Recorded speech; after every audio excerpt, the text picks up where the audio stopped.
பட்டணப்பாக்கம் கடற்கரையில் நண்பரோடு அமர்ந்திருந்த வழக்கறிஞர் திலகுவதி நம்மோடு இருக்கிறார். அந்த இரவு நேரத்தில் அங்கே அமர்ந்தது போது போலீஸ்காரர் ரோந்து வந்த போலீஸ்காரர் ஒருவர் அவரிடம் பேசிய விவகாரம் சென்னையில் ஒரு பெரும் பரபரப்பு ஏற்பட்ட நிலையில் அந்த போலீஸ்காரர் பணிமாற்றம் செய்யப்பட்டிருக்கார். தற்போது வழக்கறிஞர் திலகுவதி நம்மோடு இருக்கிறார். மேடம் வணக்கம். இப்போ அந்த அந்த இரவு என்ன நடந்தது, என்ன மாதிரி பிரச்சனைகள் நீங்க சந்திச்சீங்க அதை சொல்லுங்க. அன்னைக்கு இரவு நான் உட்காந்து பேசிட்டு இருந்தேன். ஒரு ஆளோட தான் உட்காந்து பேசிட்டு இருந்தேன். பட்டினப்பாக்கம் பீச்சில் அரௌண்ட் ஒரு 7:45 அந்த டைமில் தான் பேசிட்டு இருந்தேன். இப்போ என்ன பண்ணுறாரு, ஒரு பேட்ரோல் போலீஸ் ஆஃபீஸர் வர்றாரு. டைரெக்டாக அவர்கிட்ட கேள்வியே, நீங்கள் ரெண்டு பேரும் ஹஸ்பண்ட் அண்ட் ஒய்ஃபா அப்படிதான் கேட்டார்.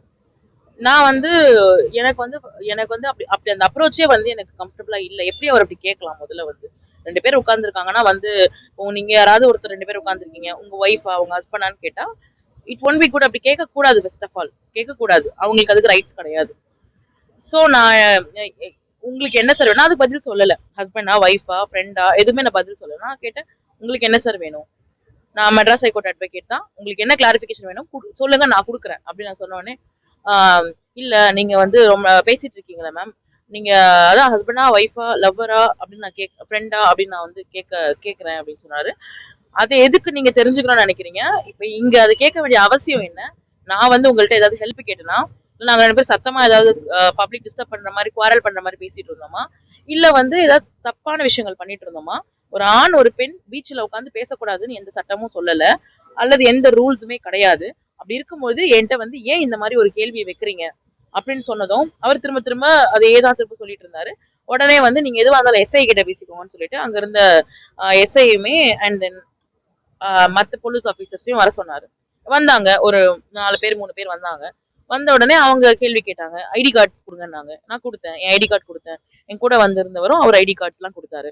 எல்லா வெரிஃபிகேஷன் நடந்துச்சு. அதுக்கு நான் கோஆபரேட் பண்ணேன் தான். ஏன்னா கேள்விகள் கேட்டா பதில் சொல்றதுக்கு எனக்கு நான் எந்த விதமான எதிர்ப்பும் காட்டல. நான் பதில் சொன்னேன். ஆனா நீங்க கேட்ட கேள்வி தப்பு. ஒருத்தன் நீங்க பக்கத்துல உட்கார்ந்துருந்தா நீங்க ஹஸ்பண்ட் அண்ட் ஒய்ஃபா அப்படின்னு கேட்க கூடாது. அந்த கேள்வி தவறானது. அந்த கேள்வி தவறுன்னு எனக்கு தெரியும். அப்ப நான் அதுக்கான எதிராக நான் கேள்வி கேட்பேன் தான். ஸோ அந்த மாதிரி கேட்டேன். அதுக்கப்புறம் அவர் உடனே என்ன பண்றாரு, இந்த என்டையர் திங்ஸே மாத்த ட்ரை பண்றாரு. நீங்க இருட்டுல 2 பேரும் தனியா உட்காந்துருந்தா தப்பு தான் அப்படிங்கிறாரு. நான் உடனே கேட்டேன், இது இருட்டா சார்? திரும்பி பாருங்க, வெளிச்சத்துல இருக்கு, மெயின் ரோடுக்கு பக்கத்துல உட்காந்துருக்கேன், இங்க ஐஸ்கிரீம் கடை இருக்கு, எல்லாமே இருக்கு, கடைகள் இருக்கு. எப்படி அது இருட்டு தனியா உட்காந்துருந்தேன்னு எப்படி நீங்க சொல்றீங்க? அப்ப இதை திசை திருப்ப பாக்குறீங்க. 2 பேரும் இருட்டுல உட்காந்து தனியா உட்காந்துருக்கீங்க, திசை திருப்புறீங்க சார். அப்படி சப்போஸ் அப்படி இருட்டுல இருந்தோம் அப்படின்னா நீங்க ஏன் நடவடிக்கை எடுக்கல?